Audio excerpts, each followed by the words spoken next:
Il aurait pu être un médecin riche, respecté, sécurisé à vie. Mais à la place, il a abandonné tout ça pour une voix qu'il était le seul à entendre. Aujourd'hui, ce choix a donné naissance à plus de 3000 églises dans plus de 90 pays. Voici l'histoire de Dag Heward Mills. Dag Heward Mills naît en 1963 au Ghana dans une famille instruite. Son père est architecte, sa mère enseignante. Il grandit dans un environnement stable, éduqué, structuré. Rien ne le prédestine à la pauvreté et à l'église non plus. À 15 ans, il entend un message simple sur l'évangile. Pas de miracle visible, pas de voix du ciel, mais ce jour-là, il prend une décision qui va bouleverser sa vie.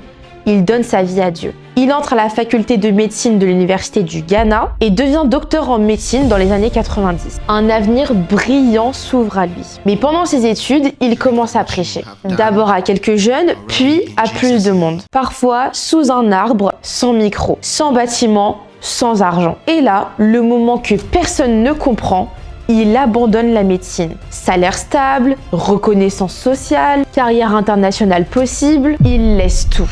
Pourquoi? Parce qu'il croit que sauver des âmes est plus important que sauver des corps. En 1987, il fonde Lighthouse Chapel International. Aujourd'hui, c'est plus de 3000 églises implantées dans plus de 90 nations sur 5 continents. Il crée aussi Anagkazo Bible and Ministry Training Center, un centre missionnaire qui a déjà formé des milliers de pasteurs à temps plein, envoyés dans les endroits les plus difficiles du monde. Dag Heward Mills a écrit plus de 50 livres traduits dans des dizaines de langues. Ses ouvrages sont utilisés dans des églises, des séminaires, des écoles bibliques à travers le monde.